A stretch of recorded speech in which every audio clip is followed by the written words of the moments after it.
guys, and welcome to another episode of Worlds Collide. I am Justin. And I'm Mitch. And what is this, episode 23? 24. 24. Damn, we're getting up there in the numbers now. Yeah.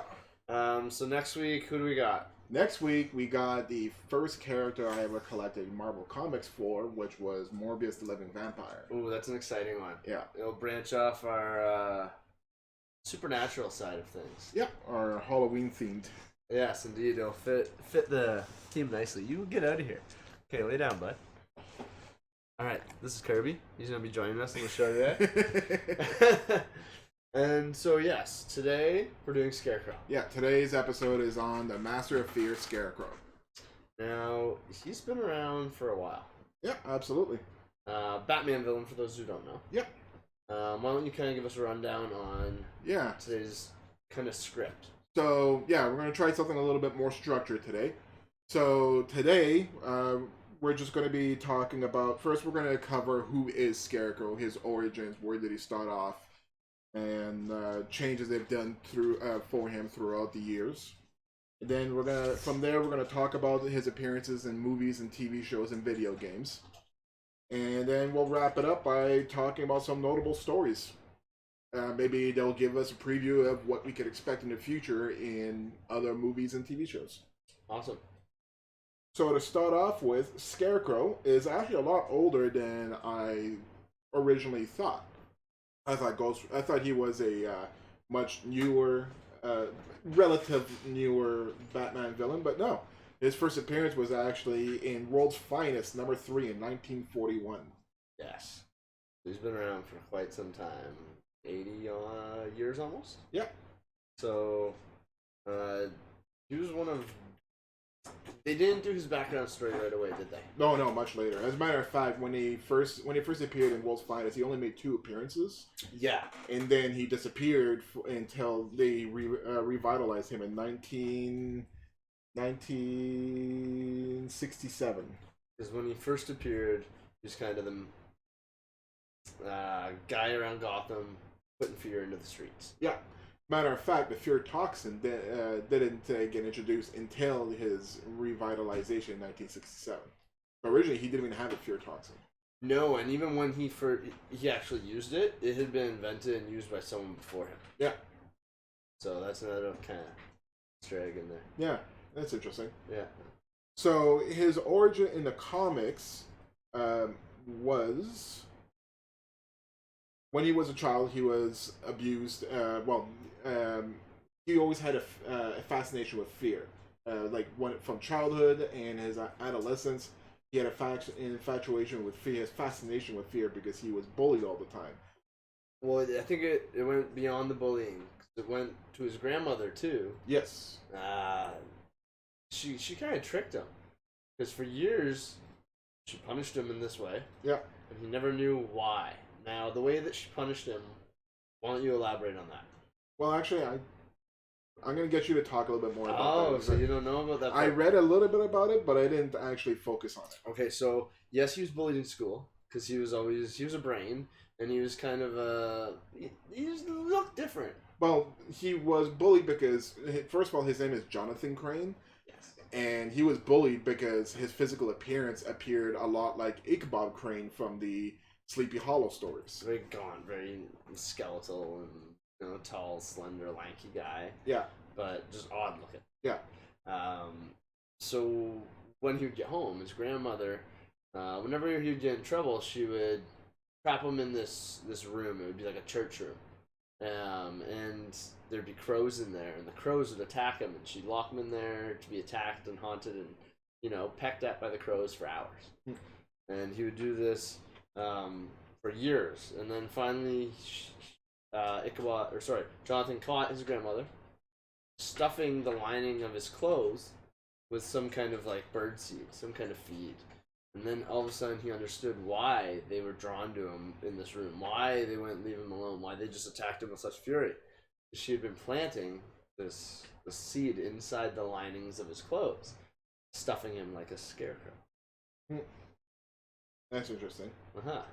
But maybe that's what gave him his inspiration. So one of his bullies in high school was this jock, and there was this girl as well that he had a crush on. Yeah. that would deny him all the time. One day he had enough of the bullying and put on the Scarecrow mask and brought a gun with him and scared the living bejesus out of them. That was his form of vengeance against them. Well, that his scare tactic caused him to get into a car accident, paralyzing the bully and killing the girl. Oh, that's not good. No. So that was the first glimpse of who he's going to become. That was his first murder. Yeah, pretty much. It was inadvertent. Manslaughter. Yes. Years later, he became a psychiatrist. He became a psychiatrist in Arkham, where he would conduct fear experiments on the inmates. The perfect place. Yep. Yeah. All these free test subjects for him to poke and prod with. And why are they screaming? Oh, they always scream. Yeah. Yeah, they're insane. Such a great cover. Yeah. No one believes that. No. He was also a professor at Gotham U, and his specialty was phobias. That would make sense. Yep. Yeah, because he basically developed this fear of crows. Yeah. Essentially, from his grandmother, always, punishing him in that manner. It was like torture. Psychological and physiological. Like, he would get the scarring from the crows pecking at him, and they would chase him, and he wouldn't know why. And that one day, he just kind of found out. It was just like, no wonder he studies the phobias. Yeah. So one day when he was a professor, so this was the beginning of the creation of the Scarecrow. When he was a college professor, one day he brought a gun into class and fired it, injuring one of the students. But it was supposed to be a demonstration. That's right. A demonstration on, look, fear. That's right. That's right. And nothing scarier than a gun. So that got him fired. And since childhood, since he was getting bullied, he's very vengeful. So when he got fired, he actually found the professors that were responsible for him getting fired and ended up killing them. How did he kill them? Do you know? I don't know. Well, later days. Yeah. But that was the beginning of him starting the criminal career. Repeating the manslaughter cycle. This time it was intentional, though. Yep. And were those the first two appearances? Yeah, well, that wasn't his appearances. That was when they were talking about his origin. Him. Yeah. So he made appearances before they ever did his origin. This was his origin. Yeah, because it was like 40 years, I think, before they gave him an origin. Yeah. IGN ranked Scarecrow the 58th greatest comic book villain of all time.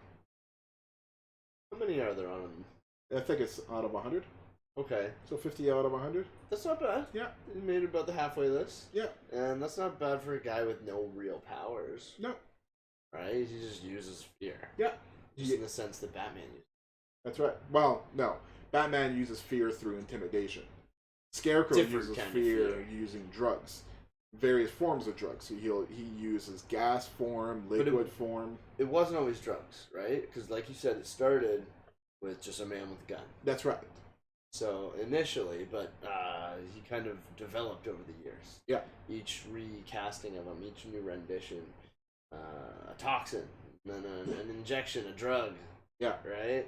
Like, he's developed. Yeah. He's had 80 years to mix it up. I think he was prominent in one of the most recent video games, was he not? He was a prominent character in Arkham Asylum. Yes. Apparently, he's also been written where he has the habit of speaking in nursery rhymes. Yeah, I don't remember ever reading that. I don't remember ever reading him speaking in nursery rhymes. And he was never depicted that in the video games, nor in the animated series, nor in the movie speaking in nursery rhymes. But apparently, when Jeff Loeb wrote for him, he wrote him always speaking in nursery rhymes. Yeah, because I'm trying to remember from all the show, obviously Gotham, and the movies, right? Dark Knight Rises, and Woman Bane. What was that one called? The third Batman movie. Oh, Arkham Origins. The movies. Oh, the movies. Oh, yeah. Dark Knight Rises. Dark Knight Rises. Okay, Yeah. so dark. Because Batman Begins was. That's right. That's the one I was missing. That's right. Yeah. Okay. Yeah. And Batman Begins was one that was that featured him the most. Yeah, he came out. Jonathan Crane was shown. You saw the mask. You saw the toxins being used, and then in Dark Knight Rises, in the third one, he makes his comeback, and at that point, he's kind of flipping off the system, right? The justice system that kind of turned him a blind eye before, and he has the tattered robes indicating that he's now the Scarecrow. Yeah. And that's his kind of development through the trilogy. Yeah. So then after New 52, so that was all post New 52. After New 52, when DC did a big reboot, they kept most of his origin intact, but they had some major changes. Okay. So what were some of the major changes? So the changes are when rather than the bullies and everything, when he was a child, his father would conduct fear experiments on him. Oh, I did remember reading about that, yes. And then one day, his father trapped him in a dark room so that he could study his fear reactions. But then his father ends up having a heart attack while he's locked in this dark room, and was locked in that room for days before people in the university found him. That probably makes sense for the origin story in Gotham. Yep. I think they find the boy locked in the room or whatever. Yeah, well, no, I ended up rewatching the episode, and he wasn't locked in the room, but his father was conducting fear. Yes. He was conducting fear experiments on his son to try and get rid of fear, cure fear. Yeah, and I think he's supposed to be prominent in the newest season of Gotham again. Oh, really? I believe so. I've not been keeping up. Yeah. So, and how he got fired from the university. So everything else remained the same. He became a professor in Gotham U, also became a psychiatrist in Arkham Asylum. How he got fired, though, was two reasons. One of the girls that was in his class, he ends up covering her. She was arachnophobic and covered her in spiders. And the other reason was, he ended up stabbing one of his patients to death. So that'll get you fired. Yeah, well, he got fired for putting the spiders on the arachnophobic girl, and then he turned to crime after he stabbed one of his patients to death. Nice. Yeah. Nice. Yeah. Okay, so it's like, oh, you don't like spiders? Here, let's conquer your fear. That's right. No. I hate spiders. That's right. I bet that didn't go well. Yeah. But it's a big difference between Scarecrow and people like the Riddler. Because the Riddler is not a killer, he's a thief.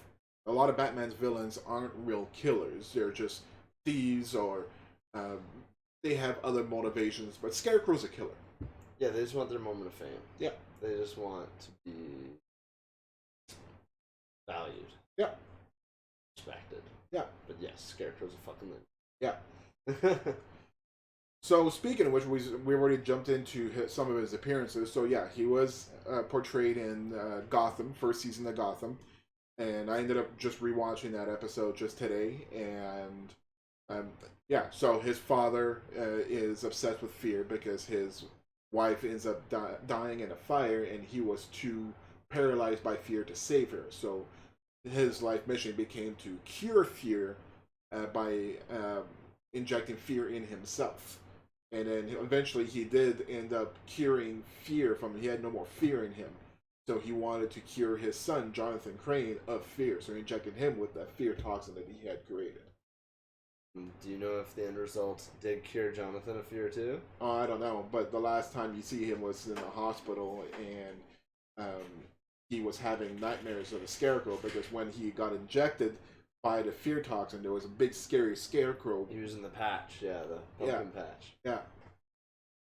Let's say no. Yeah. So that was his appearance in Gotham. I don't know if he's made other appearances, because I kind of stopped watching Gotham. He did. He made an appearance, I believe, near the end of the third season, and I forget what season they're on now. But going into the next one, they're on the fifth season. Yeah, going into the next season and in stuff online, I see a lot of pictures of him in regards to Gotham making comebacks. So I think now that Bruce is kind of putting on a little bit of the gear, so is he. Some of his villains are starting to suit up. Yeah. I think Scarecrow is definitely one of them that they've been keeping on the on the bench for a bit to throw back in now. Yeah. Because, like, you can't throw a child Scarecrow at someone. No. It's not scary. Yeah. Right? A teenager's more scary. Sort of, yeah. Teenagers are reckless. Yes. They're dumb reckless. Yes. Scary reckless. Yes. But So adult Batman is much more intimidating. Oh, yeah. Oh, yeah. Like, Bruce, teenage Batman, no, not intimidating, but No. teenage Psycho, Scarecrow, intimidating. Absolutely. Absolutely. Yes. So he's also made appearances in Batman the Animated Series. And honestly, that's where I became a huge fan of the character. Was from Batman the Animated Series. Scarecrow, Riddler, and Mad Hatter were three of my favorite Batman villains. And all three of them are not physical villains. They're all three of them are villains that attack the mind more than anything else. The mind, the will, the spirit, break, bend, and, manipulate. Yeah. That's their tactic. Yeah. The intellectuals. Yeah. Yeah. That's why I'm a big fan of those three because of that. Because they are intellectuals. Mm-hmm. And I like that they balance the scales in the sense that, yeah, you got Bane, but again, he's an intellectual. Yeah, he's smart. You got Chaos Joker. Yeah. But still, like, all his villains are pretty smart. Most of them. Rock isn't. No. No. I didn't mention it. I don't know how smart Two-Face is either. Well, he has to be smart. He was a lawyer. Smart. He was a lawyer. He was a district attorney. Yeah, I was gonna say. Like, He has to be smart. yeah. Crooked. Yeah. He's also made Arkham Asylum. There's probably my favorite scene of the entire game of Arkham Asylum is when you're going through this morgue and you don't know you've been infected by the fear toxin, and you're going through the morgue and you open up one of the bags and it's Bruce Wayne's dad. And Bruce Wayne's dad looks at you and says, "Why did you save me?" And then if you open up the next bag, it's his mom. It's, No. "Save me, Bruce, save me." And then open up another bag and it's Scarecrow. And then you fall over and then he disappears again. And then eventually you get to the top of wherever the building you're at. And that's where the fear toxin goes like on overdrive.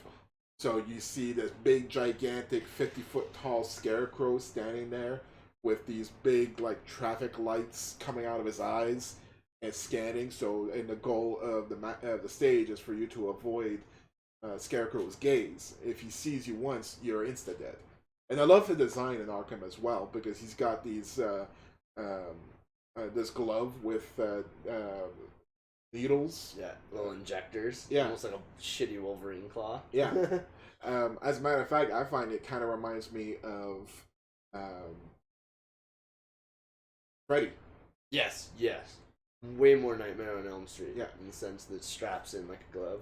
Which is funny because his appearance in Injustice 2, the fighting game Injustice 2, he was actually voiced by Robert Englund.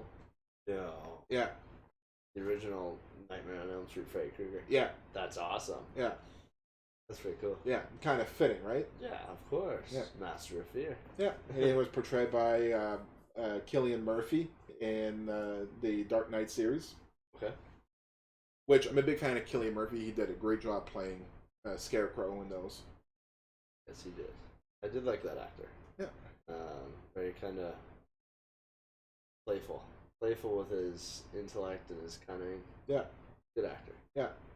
I want to talk about, so going back to the Batman the Animated Series, I want to talk about two of my favorite episodes of Scarecrow. Okay. So one of those is his second appearance, and it's the one where Dick Grayson, his best friend and football player, ends up getting injected by fear toxin. And so what's going on in that episode is various major athletes get succumbed by severe panic attacks and fears, end up losing whatever match they're in. Mm-hmm.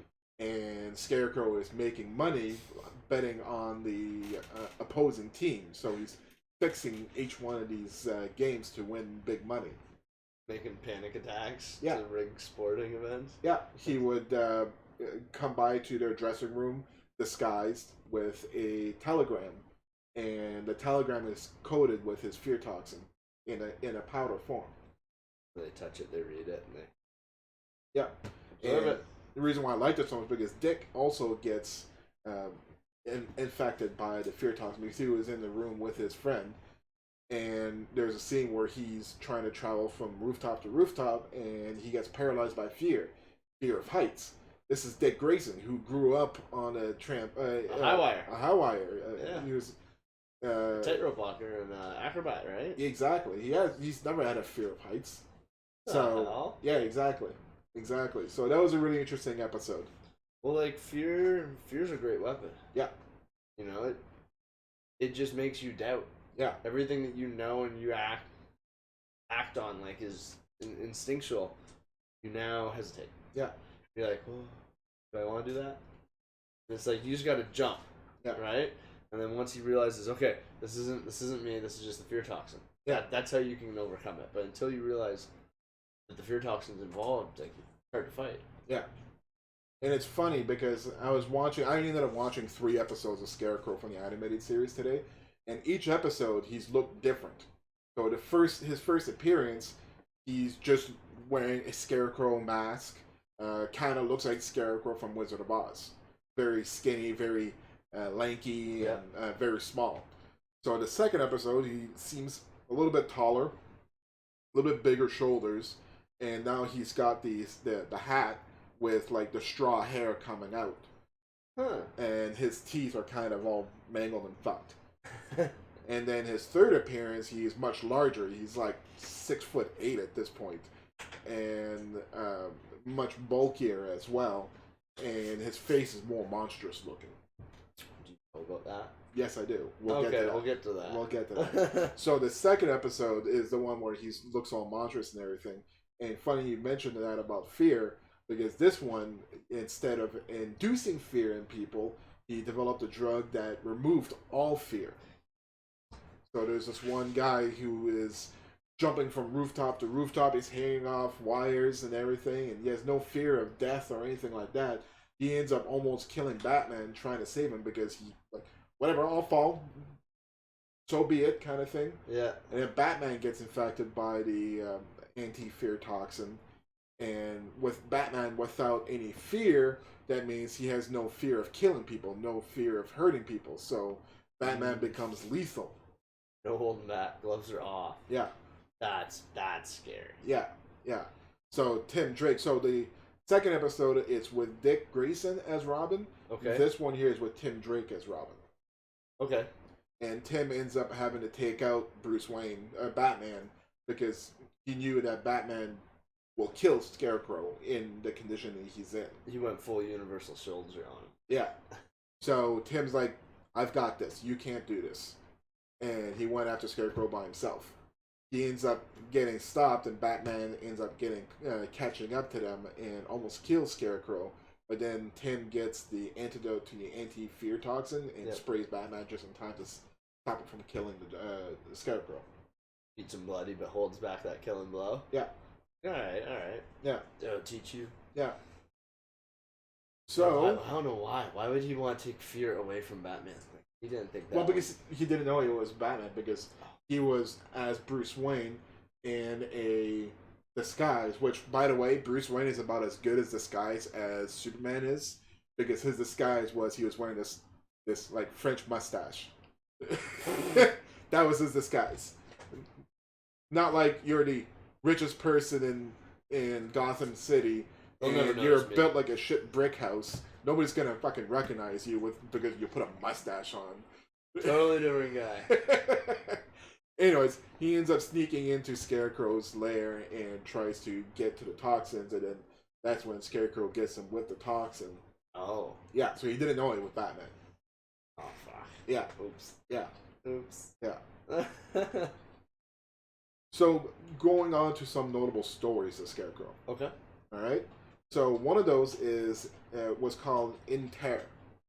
So, In Terror, in the Terror storyline, Scarecrow was broken up in prison by Professor Hugo Strange. Fitting. Yeah, and Strange wanted to break Scarecrow out to capture Batman. And something happened between them, and Scarecrow ends up turning on Hugo Strange I think he pushed him out of a window and getting impaled on like a weather vane. Yeah. Oh, that would hurt. Oh yeah. Oh. And then Scarecrow decides he's going to spring the trap on Batman on his own. The trap that Hugo Strange had developed. Problem is, Scarecrow doesn't know who Batman is. Hugo Strange does. So the trap was to lure Batman to Crime Alley, where his parents died. And since Scarecrow doesn't know who Batman is, he couldn't spring the trap the way it was meant to. So all he did was he brought one of his students and he ends up decapitating him in front of Batman. But that didn't do anything to Batman. Hugo Strange probably had this elaborate plan about his parents and everything. Yeah. But Scarecrow didn't know, so Scarecrow completely screwed the pooch. And then turns out that somehow Hugo Strange survived. From the impaling? Yeah. Well, he probably just maybe hit a leg or something, right? Got an arm. Yeah. Wasn't pure torso. Yeah. Yeah. Got shot. Yeah. But yeah, so that was in Terror.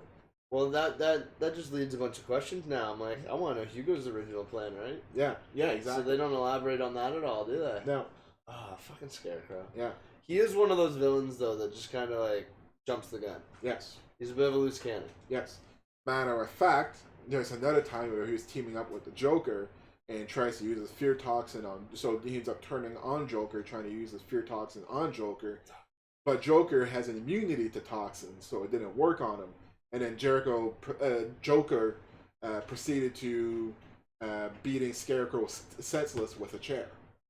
Well, I'll teach him. Yeah. Try to use your fucking shit on me? Yeah. Yeah. And Scarecrow's not a fighter. Even though he carries a big ass fucking fuck you scythe, he's not a fighter. Yeah. He carries a lot of, scary weapons like pitchforks and scythes and intimidation factors and reach weapons. Yes. Just, like you said, he's not a great fighter. He's not good in hand-to-hand, but there's one fighting style he is good at. The crane. His self-developed fighting crane technique. Did you research that one? No. No, so he developed his own kind of martial arts style. Okay. The crane technique. Okay. It's a lot of like he's dancing around with a lot of high kicks. Okay. So basically, it was one day when he was so silly. One day when he was really angry, he went and vented by dancing, vigorously dancing with high kicks and jumps and twirls, and he developed this into a martial arts style. It just makes me think of that episode of The Simpsons. I'm gonna start kicking, and if you get in the way, it's your fault. Basically, that's Scarecrow. Yeah, so he has this crane technique that he's tried fighting Batman with once or twice. Didn't work that great. Yeah. That's funny. He has his own developed style of martial arts. That's funny. So there's a lot of notable stories. Scarecrow's never been a focal point of many stories, but he's made appearances in many stories. He's like a team up, a sidekick, OAN. That's right. An OAN character. Right. Like you would think he'd be a more focused character in The Long Halloween, but he wasn't. He was in The Long Halloween, but he wasn't a focused character in The Long Halloween. I think it's because it would be too obvious. Well, yeah. So The Long Halloween is a story where it's actually Calendar Man who is the big villain. Calendar Man is a killer who kills on holidays. Yeah. I've never heard of this guy. Oh no? No, what? Yeah. So all his crimes, all his murders, because he is a murderer, he's a serial killer. And serial killers usually have, hence the name serial, usually have a pattern. Well, Calendar Man's pattern is he always kills on a holiday. A lot of holidays depending on where you're going. Yeah. Does he jump around the globe to hit different holidays more frequently? Sometimes. Yeah. Nice. Yeah. So I think in the Long Halloween, Long Halloween takes place in the early days of Batman's career. Oh. Yeah. And in this story, Scarecrow ends up escaping Arkham on like Mother's Day with Mad Hatter, and then other events happen. Scarecrow ends up getting captured by Batman, and he ends up reappearing later on. But and when he was escaping Arkham, he ends up infecting Batman with the fear toxin and causing Batman to revert back to being Bruce Wayne and going to his parents' grave and just pretty much like coddling his parents' grave. But at that time, there's a secondary plot where the cops think that not Batman, that Bruce Wayne had ties to Escape. no, he had ties to the Falcones. Oh, what? So Jim Gordon ends up showing up at Bruce Wayne's parents' grave and arrests Bruce Wayne as he's like infected by the fear toxins. Rolling around on the ground and shit. Pretty much. Oh man. Pretty much. But like I said, it's not a story that's focused on Scarecrow. He makes another appearance later down the story of the Long Halloween, but really the main villain of the Long Halloween is Calendar Man. Now, does Calendar Man make many other appearances in any other comics or Yeah. storylines that you can He think even of? makes appearances, subtle appearances, but he makes appearances in the Arkham games too. Oh, cool. Yeah. Okay. You'll see different hints about different murders being happening on like holidays and whatnot. Nice. Yeah. I was just wondering more so if I've seen him in any of the shows or None of the movies. shows. No, not in the movies. He wasn't in the animated series, and he wasn't in any of the movies. I don't know if he's been in Gotham. Like I said, I stopped watching Gotham. He'd So be an easy one to plug in there, though. absolutely, For like a one-off episode of any show. absolutely. If they could fit in Victor Zsasz in Gotham, they could fit in Calendar Man. Yeah, the portrayal of Victor Zsasz, like, I don't know, doesn't do it justice. No. Not at all, because he's supposed to be way more like homicidal, like, Yeah. like way more like loose Crazy. cannon. Yeah. Like, no, he doesn't answer to anyone. No. But he's like someone's bitch at all times in Yeah. Gotham. He's more like, I find Zsasz is more like Carnage than Joker is, even though Carnage has been compared to Joker multiple times. The fact that Zsasz is just a killer, just for the sake of killing. He prefers killing young girls. Yeah. He has a preference to it. Okay, well, there's that. Yes. Whereas Carnage has no preference. He just likes to kill. Yeah, he prefers young teenage girls. Yeah. There was something else I wanted to mention. Well, you did mention how Scarecrow kept appearing as different forms. Yes. So that was the next one I want to talk about. In 2004, there was a series called As the Crow Flies. Yes. And in As the Crow Flies, Penguin and a Dr. Linda Pritawa Okay. ends up doing some experiments on Scarecrow and mutates him into the Scare Beast. Yes. So I took a look at some images of Scare Beast, and sometimes when you take a look at how Scarecrow looks like, and he's like this big, gigantic, monstrous guy, how he's depicted in the Injustice 2 video game, that's more akin to the Scare Beast. So he's much larger, much lankier, his limbs are much longer, and he's much more threatening.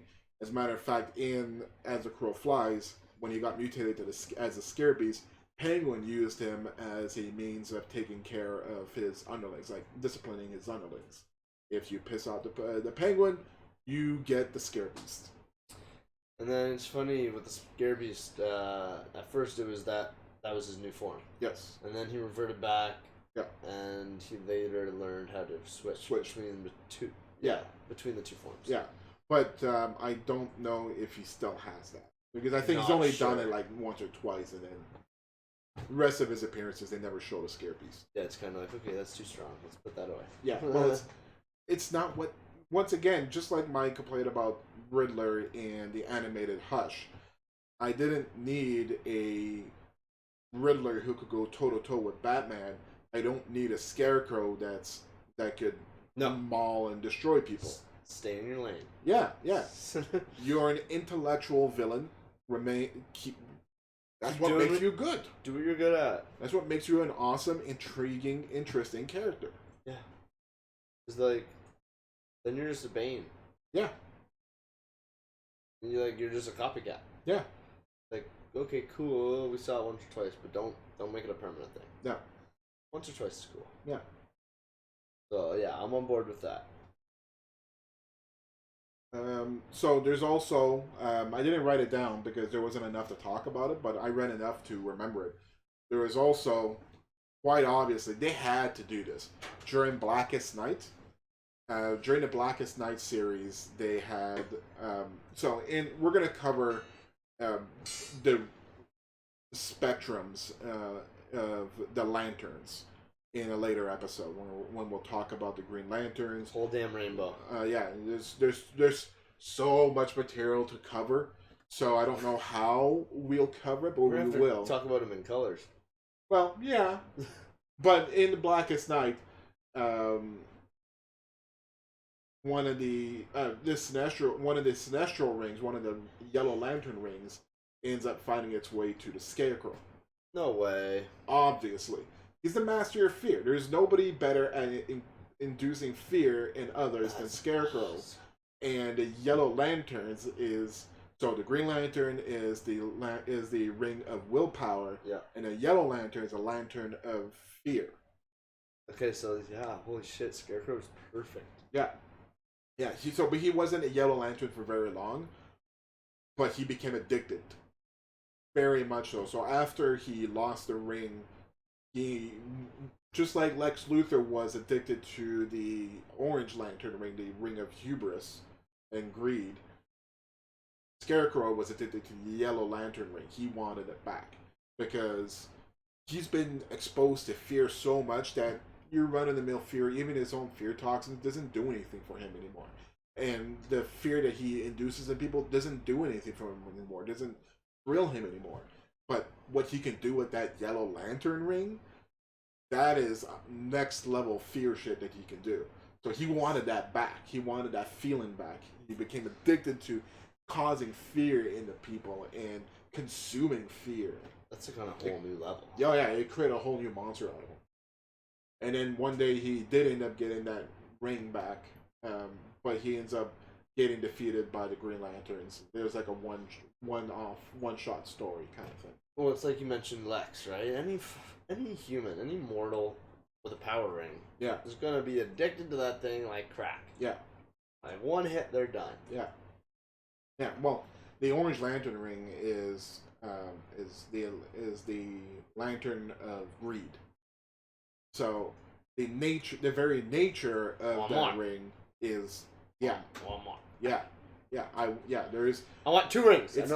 It's insatiable. That's how Scarecrow lost the Yellow Lantern to begin with. When, like the first time during Blackest Night, when Lex Luthor got the Orange Lantern, he wanted more, so he started taking rings from other people, and he ended up taking the Yellow Lantern ring from Scarecrow. Called it. Yeah. Yeah.